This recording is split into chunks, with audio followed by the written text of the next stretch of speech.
Every time there's a tax cut, the same arguments circulate. It's for the rich. It'll kill revenue.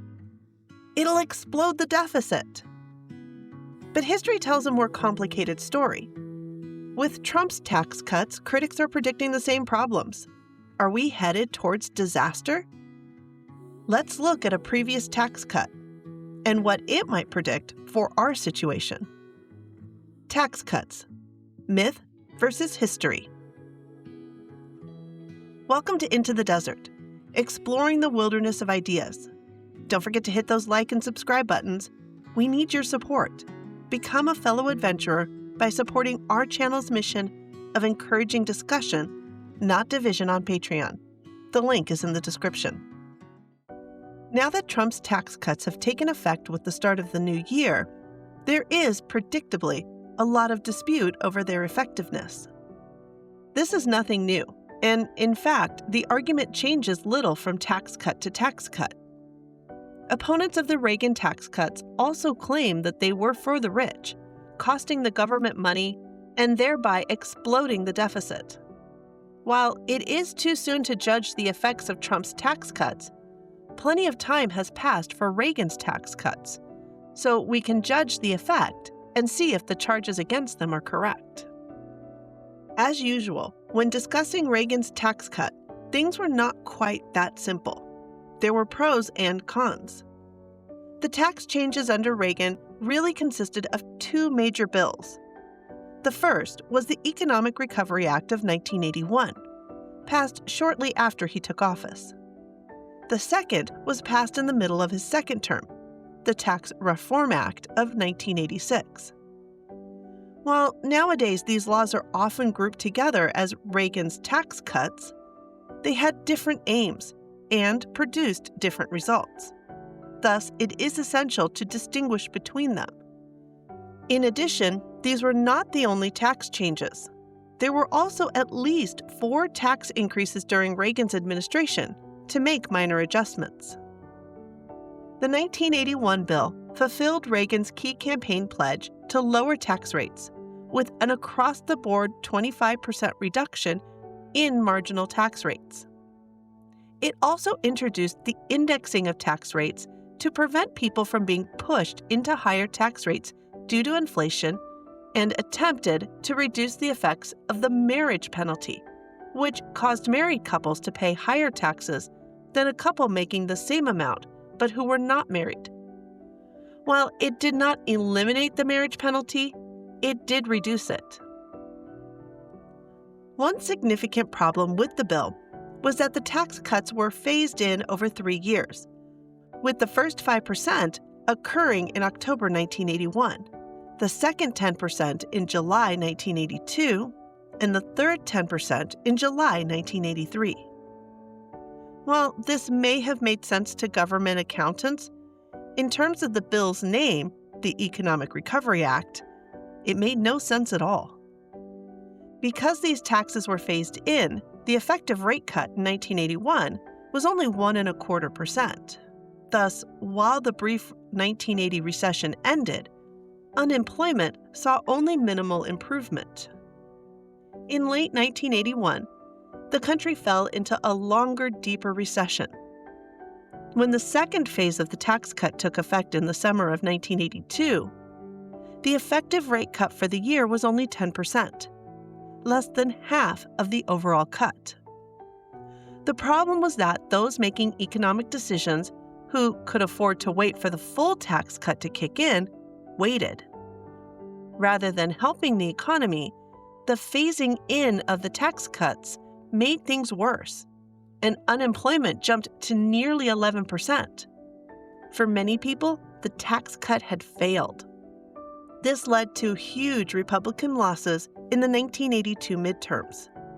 In 1983, the effective tax cuts jumped to 20%, with a full 25% tax cut in 1984. The tax cuts, once fully phased in, were effective, not only in ending the recession, but also in generating robust economic growth. The economy was booming, with GDP growth reaching 6.6%, the highest since the boom years of the 1960s.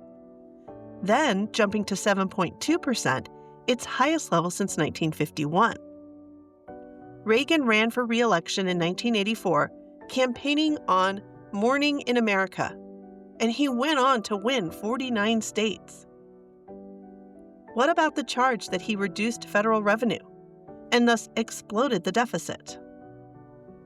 Supposed reductions in federal revenue are hard to quantify. In a simplistic view of the theory, higher rates mean more revenue, yet they also slow growth, reducing revenue. In actual dollars, revenues rose from $599.3 billion in 1981 to $991.1 billion in 1989, an increase of 65.3%. Even in terms of GDP growth, once the recession ended, revenues grew from 16.5% of GDP to 17.5% in 1989. So, in reality, revenues increased both in dollars and as a percentage of GDP. There is an additional issue with deficits, as they are affected by both revenues and spending. While revenue rose by 65%, spending increased from $678.2 billion in 1981 to $1.14 trillion in 1989, a 68.6% increase. Thus, while revenues rose, spending rose even faster, and Congress controls spending. If spending is always higher than revenue, the problem is spending, not revenue. There remains the question of this fairness. Did these tax cuts benefit the rich at the expense of the middle class and the poor? Hardly. Before the tax cuts, those in the top 1% of adjusted gross income paid 19.1% of all income taxes. The top 50% paid 93%. As the tax cuts were phased in, these percentages increased, and by 1988, the share of income taxes paid by the wealthiest 1% had risen almost 10 percentage points to 27.5%. The top 50% increased to 94.3%. The rich were paying more in income taxes and a greater percentage of overall income taxes, even with the rate cuts. Thus, the effects of the 1981 Reagan tax cuts are pretty clear. The economy slowed until they were phased in. Once phased in, the economy grew strongly. Revenues grew, and the overall tax burden shifted to the rich. Now that the Trump tax cuts are in effect, the results are likely to be the same. Over most of 2024, GDP was declining, ending at 1.9% growth for the fourth quarter. Since the bounce back following COVID, it has generally been around 2 to 3% growth. The first quarter of 2025 was a negative 0.6%. Since then, it has grown strongly, with third quarter growth coming in at 4.4% and projected to be 5.4% for the fourth quarter. Current projections show even stronger growth in 2026. While consumer confidence is currently low, as it was in 1982, if these projections hold true, Republicans may, like Reagan in 1984, be campaigning on Morning in America and break the long-term trend around midterm elections. So what do you think? Do you think Trump's tax cuts will hurt the economy? Will they be like Reagan's? Tell us why in the comments. We love reading your comments and reply to many of them. And if you've made it this far in the video, please consider watching one of our other videos and supporting our channel on Patreon. Thank you for watching Into the Desert, exploring the wilderness of ideas. And to our fellow adventurers, a special thank you for helping to support this channel out on Patreon.